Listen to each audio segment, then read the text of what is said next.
Waktu hari pertama atau kedua saya masuk di BCA, saya tanya kepala divisi saya, "Pak, ada nggak coba peraturan-peraturan yang saya harus pelajari, karena saya belum pernah kerja di bank. Kira-kira gimana Pak, supaya saya cepat bisa belajar?" Saya bilang. "Oh ini nih, tuh kamu lihat ada 7 lemari," katanya. "Ya itu semuanya ketentuan Bank Indonesia," katanya, "kamu pelajari aja tuh 7 lemari, pasti kamu bisa." Ya ampun 7 lemari mesti diapalin berapa tahun saya pikir kan. Itu tahun 90. Tahun 91, wah dengan harapan ya, waduh ini tahun saya bakal jadi kepala divisi. Nggak terjadi apa-apa. Tahun kedua 92, sama, Sami Mawon kalau orang Jerman bilang ya Sami Mawon, nggak terjadi apa-apa. 93, 94, tahun 95, 95 akhir, Januari 96 baru saya dapat suatu surat keputusan. Anda diangkat sebagai kepala divisi. Nah, bagaimana saya mengevaluasi selama 5 tahun penantian. Saya lahir dari keluarga sederhana, papa saya kerja di Bank Indonesia, kelihatannya keren ya, tapi hanya sebagai kasir. Jadi beliau 33 tahun itu hidupnya berkarya sebagai kasir saja. Dan boleh dikata bulanannya itu pas-pasan. Dan saya waktu itu SD, SMP saya ingat masih jalan kaki. Teman-teman udah ada yang naik sepeda, ada yang diantar papa mama dengan mobil, turun naik mobil. Saya tetap dengan jalan kaki sampai SMP. SMA saya kebetulan pindah, rumah agak jauh, jadi bergelantungan di bus. Jadi yang sekarang ini Anda masih muda, Anda memang mempunyai suatu kemampuan yang kecil, saya mengalami hal yang sama seperti Anda. Nah, puji Tuhan dan kita bersyukur, sekarang saya bisa naik mobil mewah, mendapatkan pelayanan yang first class, tetapi awalnya itu tidak seperti itu. Bukan dari keluarga yang berada dan mampu. Kalau Anda memang mau berusaha, Anda bertekun, Anda bekerja, dan tentunya Anda percaya kepada Tuhan yang memberkati semua apa yang Anda lakukan, maka itu akan bermanfaat merubah jalan hidup Anda, siapapun Anda saat ini. Jadi Anda harus bersemangat untuk menyebarkan kebaikan dan belajar invest in yourself. Kemudian saya mulai bekerja. Saya kebetulan, ini pun suatu hal yang sangat unik. Saya ingin sekali menjadi dokter gigi. Aneh juga waktu itu. Keinginan saya dokter gigi. Tapi waktu sesudah lulus SMA, saya bilang sama papa saya, mana mungkin katanya. Kuliahnya udah mahal, beli peralatan berapa duit? Papi nggak mungkin katanya. Ya udah kalau gitu teknik. Coba kamu cek berapa sih masuk kuliah teknik? Juga mahal banget. Ya udah ke universitas pemerintah ekonomi. Nah, saya ikut serta dalam suatu bimbingan tes, coba di Fakultas Ekonomi Universitas Indonesia. Dan bersyukur saya akhirnya diterima sampai saya selesai. Nah, ketika saya mulai bekerja di kantor akuntan, emang keren ya namanya kantor akuntan. Tetapi kerjaan hari-hari pertama, jangan kaget, itu saya kayak office boy. Jadi sama senior saya dipanggil. Ya, tolong dong ini fotokopiin karena office boy-nya terbatas. Jadi kadang-kadang kalau lagi banyak kerjaan, jadi kita sebagai junior harus mengerjakan itu. Nah jadi itu menyiram kebanggaan. Kita udah merasa kuliah di universitas yang the best. Udah diterima di kantor akuntan yang boleh dikata Pricewaterhouse itu adalah kantor akuntan asing kan. Kita harap waduh pamor kita hebat. Tapi kerjaannya ternyata suruh fotokopi. Nah apakah kita waduh patah semangat kok begini kerjaan? Tidak, nah ini harus Anda tetap gigih. Apapun yang Anda ditugaskan, Anda coba kerjakan sebaik mungkin. Apapun pekerjaannya itu. Ini bermanfaat untuk Anda. Karena gaji sebagai auditor junior itu kecil banget. Kalau waktu dulu ya sebulan saya dapat 60.000. Mungkin sekarang ya paling 2 juta, 3 juta lah kira-kira. Rasanya minim gitu untuk seorang lulusan sarjana ekonomi. Ya, akuntan lagi. Nah kemudian saya cari penghasilan sampingan. Saya nyewain waktu itu namanya video Betamax. Betamax itu untuk private video, jadi saya keliling. Saya keliling dengan motor menjajakan itu ke teman-teman, ke kenalan-kenalan untuk disewa. Akhirnya saya kenal dengan seorang langganan saya dan dia bilang, wah lu kan dari ekonomi, gue juga dari situ katanya.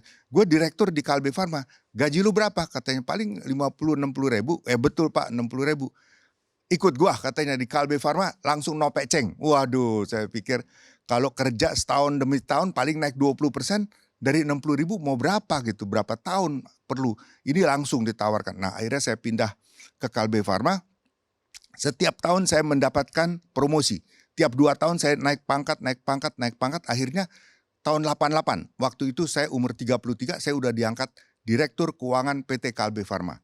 Suatu perusahaan farmasi yang lumayan besar. Sampai sekarang pun mereka masih tetap terbesar. Dari situ saya pindah ke Indomobil. Indomobil adalah milik Salim Group, juga sebagai Direktur Keuangan. Itu pun saya direkrut oleh Korn Ferry, suatu headhunter company dari Singapura. Dia telepon saya, dia bilang, yuk mau tantangan baru nggak katanya. Bersedia nggak di Salim Group katanya. Dengan gaji yang lebih bagus ya tentunya. Akhirnya saya pindah ke Salim Group. Nah, ada hal yang menarik. Sekitar 1 tahun saya di sana, tiba-tiba bos saya Pak Andre Halim, waktu itu anak dari Om Lim, anak kedua dari Om Lim, itu mengatakan kepada saya, kamu ke BCA aja katanya, bantu di BCA katanya. Kemudian saya udah siap, itu saya ingat, itu Februari tahun 90. Jadi saya udah siap pindah, tiba-tiba ada surat dari Pak Antoni Salim. Beliau itu juga pemilik di itu kan, adiknya dari Pak Andre Halim. Beliau bilang, Yahya harus stay di Indomobil, tetap bantu di Indomobil. Waduh bingung kan saya. Bingung, satu minta pindah, satu tetap di situ. Akhirnya saya bawa surat itu, saya ngadep bos saya waktu Pak Andi Sahiri. Dia sebagai Managing Director untuk keuangan. Saya Direktur Keuangan. Saya kasih tahu beliau, akhirnya beliau, oke, ntar saya yang urusin katanya. Akhirnya dari Februari, Oktober 90, baru Pak Anton bilang sama saya, oke, you ikut Andre dah katanya ke BCA. Nah, udah dong ke BCA. Waktu saya mau masuk BCA, Pak Andre Halim ya, owner saat itu ya, bilang ke saya, oke lah, kamu kan Direktur Keuangan di Indomobil. Di BCA ini company-nya lebih luas. Jadi sorry, kamu nggak bisa sebagai direktur katanya. Cukup general manager dengan jabatan wakil kepala divisi. Jadi saya turun downgrade 2. Dari direktur menjadi kepala divisi dan wakil kepala. Tetapi dengan janji, Pak Andre Halim mengatakan ke saya, you dalam setahun akan jadi kepala divisi katanya. Jadi setahun aja dah wakil kepala divisi ya. Oke Pak, saya bilang siap. Nah udah saya kerjakan. Nah itu tahun 90. Tahun 91, wah dengan harapan ya, waduh ini tahun saya bakal jadi kepala divisi. Nggak terjadi apa-apa. Tahun kedua 92, sama Sami Mawon, kalau orang Jerman bilangnya Sami Mawon, nggak terjadi apa-apa.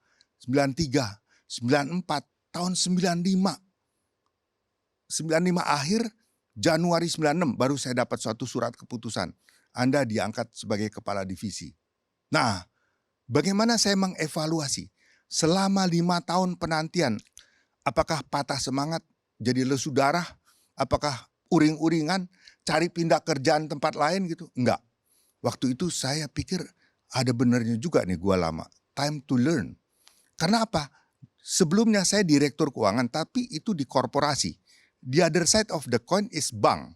Jadi ini kan dua sisi yang berbeda ya. Satu korporasi, satu perbankan. Jadi kita harus belajar banyak. Karena saya ingat, waktu hari pertama atau kedua saya masuk di BCA, saya tanya kepala divisi saya, Pak, ada nggak coba peraturan-peraturan yang saya harus pelajari, karena saya belum pernah kerja di bank. Kira-kira gimana Pak, supaya saya cepat bisa belajar, saya bilang.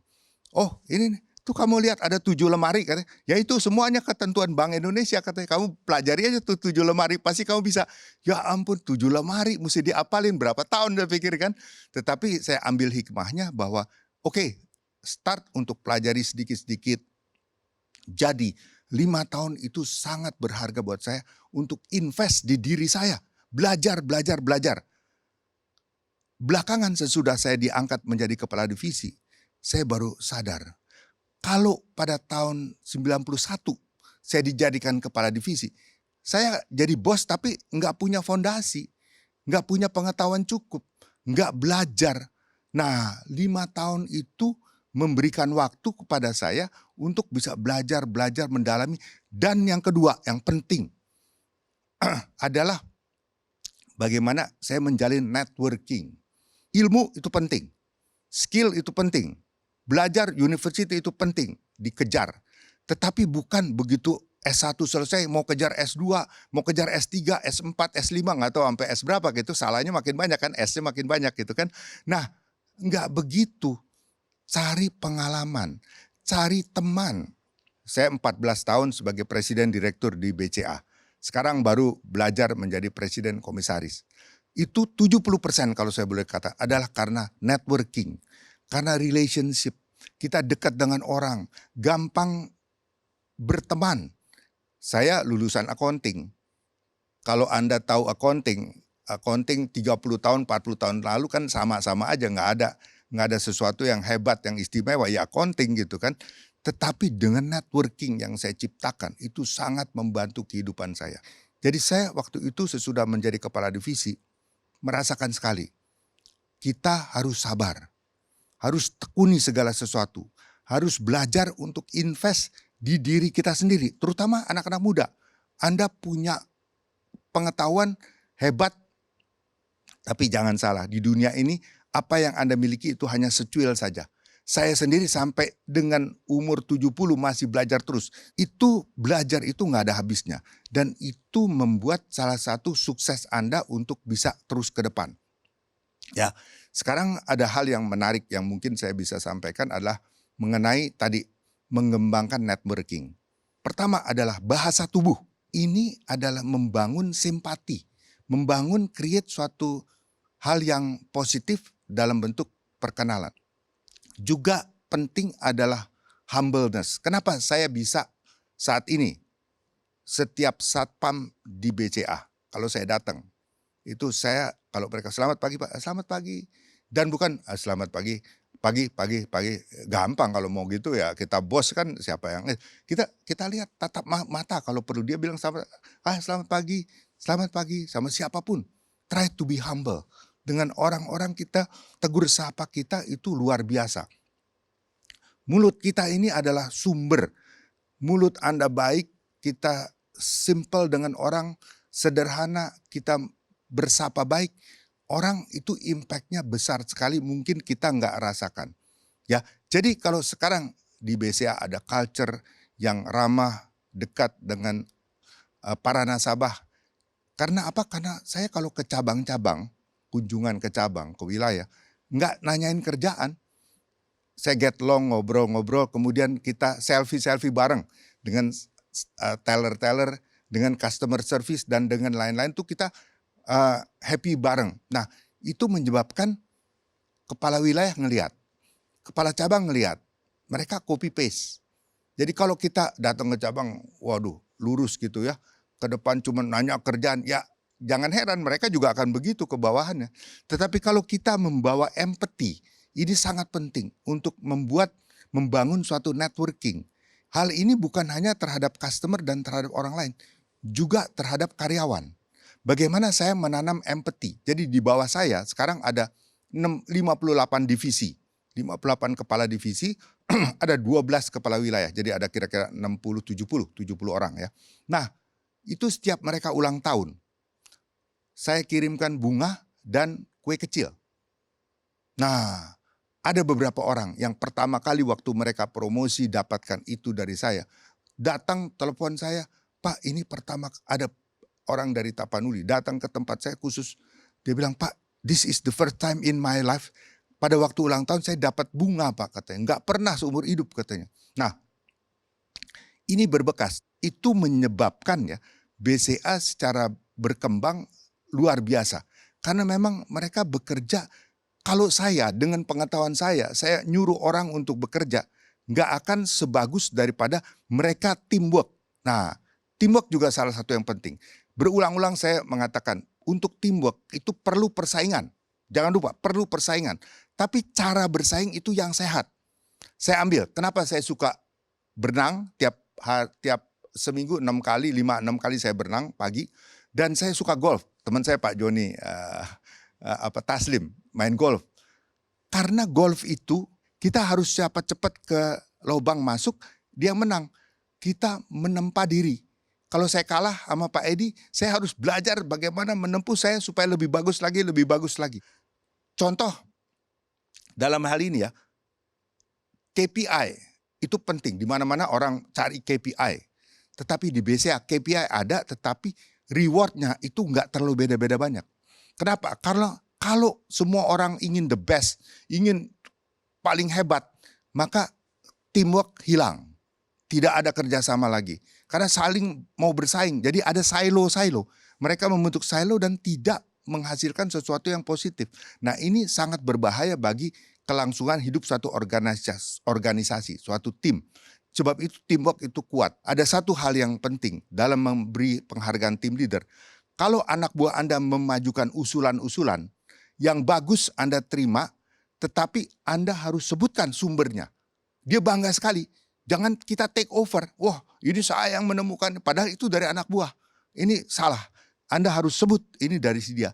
Tapi kalau sebaliknya ternyata usulan dia itu sesudah kita pikirkan dan kita terapkan salah, jangan cari blame, jangan cari kambing hitam. Siapa nih yang usulin? Dia yang salah nih, bukan gua. Dia yang usulin. Enggak, you take yourself, tanggung jawab Anda sendiri. Anda harus berani bertanggung jawab atas apa yang Anda putuskan. Ini penting sekali. Ya, jadi saya pikir hal-hal seperti ini very simple things, tetapi mendasar dalam organisasi dimanapun Anda berada. Apakah Anda bekerja di perusahaan besar, perusahaan menengah, kecil, Anda bekerja sendiri pun demikian. Anda harus ada helper kan, orang-orang yang menolong Anda. How you treat them, ini sangat penting untuk bisa membangun, untuk berkembang lebih lanjut. Delegation of authority itu penting dalam arti, ada orang bilang begini, nanti dia salah katanya. Orang nggak mungkin tidak pernah salah, pasti pernah salah. Tetapi kesalahan buat dia, kalau kita menegur baik-baik, memberi nasihat, memberi tahu apa kelemahannya, it's a learning lesson. Pelajaran yang tidak mungkin dia bisa dapat. Karena kesalahan itu dia belajar. Dia tidak akan berbuat salah lagi, ya kecuali keledai. Keledai biasa jatuhnya di batu yang sama katanya ya. Jadi hal itu penting sekali untuk kita jaga agar mereka itu dikawal juga dan diberi kepercayaan. Jadi kalau saya biasanya memberi wewenang itu coba dulu, ayo kamu nggak harus minta izin tapi you lapor apa yang you sudah putuskan. Nah itu kita pelajari, oh ternyata dia udah 80% sesuai keinginan kita, that's it, you bisa jalan sendiri. Kalau masih 50% salah, 50% ya oke, yuk kita bimbing lagi, kita perlengkapi, kita persiapkan, ada training segala macam. Dan ini melengkapi dia untuk selalu bisa lebih baik, lebih layak. Inti daripada paparan saya atau sharing saya adalah jika selalu kita berbuat baik dan berniat baik, maka setiap saat adalah saat yang baik dan setiap hari adalah hari yang baik. Berbuat baik, jangan niat aja ya, ini juga saya peringatkan, niat aja kalau nggak dikerjakan percuma. Niat baik dan berbuat baik dan memberi contoh kepada orang lain. Itu hebat sekali gemanya. Ya, itu akan menggetarkan lingkungan Anda dan Anda juga akan menerima feedback yang positif dari lingkungan Anda. Demikian apa yang dapat saya sampaikan. Sekian dan terima kasih.